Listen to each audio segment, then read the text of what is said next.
Hey everyone, this is going to be a quick update on my Stampede 4x4 that I'm actually converting to a Rustler 4x4. I will put all of the part numbers in the description part so you guys will have that. I'm going to do a quick 360 view and then I'll let you guys know kind of what I did to get this converted. It actually didn't take long at all to do it. Probably about an hour or so. That's with painting the body. The body was already pre-cut and pre-painted. You just have to put one of the color on, or you can actually do two. I actually did a metallic gray, if you can kind of see that in there. I wanted that darker color to kind of match with the wheels, but I just didn't want all black either. So take this around, maybe a little, because I don't have the body pins on there. So basically what I did was, everyone knows that if you watch my other video from an unboxing that I did, I actually purchased the RPM crawler wide wheels, and these are 2.2 inch. The reason why you have to get those is because on the Stampede 4x4, you cannot fit a 2.2 inch wheel. You can fit a short course wheel or a 2.8, but because of the way this is constructed here, this is a standard normal.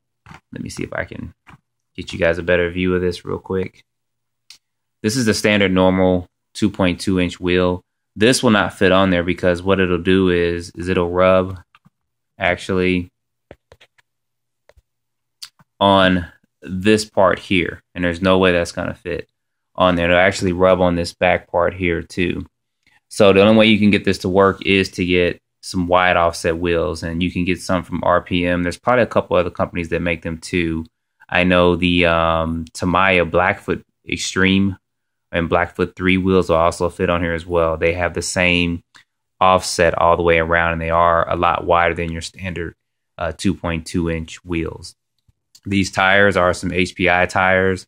Like I said, I will put the part number in the description.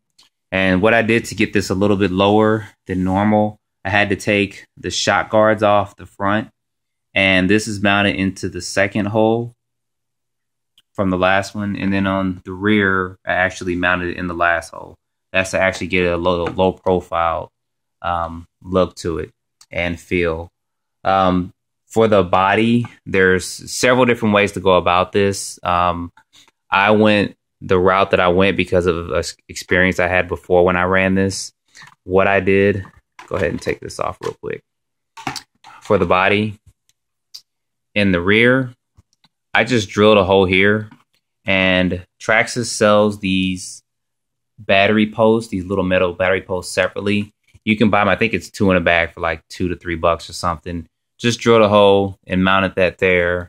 And then for the front, I just took the rear body mounts and put that in the front. And of course, I took the tall black plastic ones out and put these battery posts here as well. Now you can mount them here and also mount those in the back.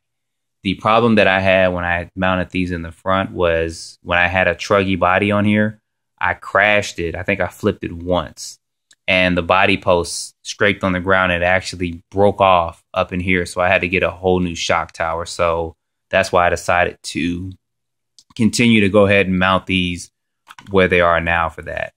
One other thing I want to let everyone know is that Traxxas did update their Vxl Speed Controller. You see this has capacitors on it now. I actually contacted them, and there are some differences in this speed controller compared to their previous Vxl Speed Controller. One is you can see that this is kind of mounted over the drive shaft here. If you guys can see that there. And you also see that it does not have that censored plug in there anymore either, where it could run censored or sensorless motors. Traxxas kind of realized that, hey, no one's really running a censored motor with our speed control because it's really not too compatible with it. So they went ahead and took that out, and they added these capacitors in it. And from what they've told me is that this speed controller's LVC is a little bit lower than the normal VXL. I think it cuts off at 3.75. This one may be at 3.5. I'm not exactly sure. I haven't ran it through a full test yet. Something that has also changed is the Vxl Motor. Surprise, surprise. The wires are a little bit thinner. These may be about 12 gauge instead of, I believe it was the 10 that came on the stock VXL. But the magnets in this motor are actually stronger. It kind of feels like the motor that I got with my Axle Terror, where even though it's a 4-pole motor, it's not a 550 size, and this motor actually turns stronger like it is 4 poles, and they may have just increased the magnets in it, but the magnets in this motor and this motor is stronger than the normal VXL motor. So good job on that, because I know there was some issues with Traxxas's VXL motor. So we'll see how this runs when I put a 3S in it and gear it up pretty high.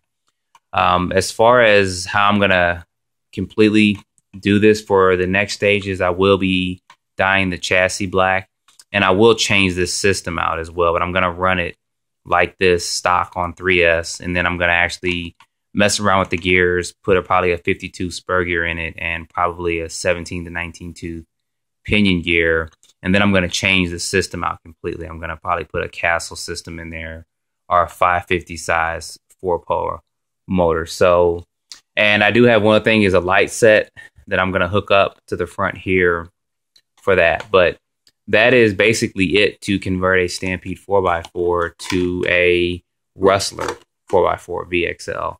Doesn't take a lot of time. Takes you anywhere. It depends if you want to stay with the 2.2 inch tires and wheels. It's not going to take you a long time and a lot of money to do that. The biggest expense would be if you're going to do the tires and wheels, because these do run about $15 a pair, and the wheels are like $7.50 a pair. The body is about $34. You can get it a little cheaper at a couple other places, probably for about $20 to $25. And that's about it. I mean, it doesn't really take a lot to do this. And also the battery posts are about $2 to $4 a pack. So you're looking at about $6 total for that. I will put, like I said in the description, all these part numbers that I used to get this to this stage. And I'll also try to list some of the prices as well. And I'll also give you guys a couple websites where you can get some of these parts cheap too. So stay tuned for a running video on this.